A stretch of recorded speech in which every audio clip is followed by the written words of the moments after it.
I hosted 3 students this summer during the ASCENT Summer Internship Experience. We have decided to give an overview of the capabilities of the lab. I'm going around learning different techniques with making semiconductors, hands-on experience, working with some robots, lithography techniques, simulations, working on the computers and designing and seeing how those techniques are within semiconductors. The semiconductor is a very broad spectrum. We've been moving through different departments here at OU. My favorite part about this research experience so far has been getting a little deeper into all the different subjects surrounding semiconductors. In school, you tend to touch on everything at once, but a lot of this is more niche. Besides the tools themselves, they also started learning about the research process. And in the process, you discover how to use the equipment, how to adjust the process conditions. Students will be better judged if they are more hands-on,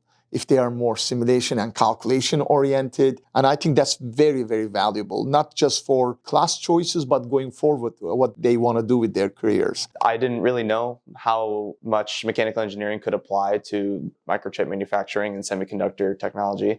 Before I started here, I definitely had interest in semiconductors. After this experience, I feel much more confident that this is the type of industry that I want to go into in the future.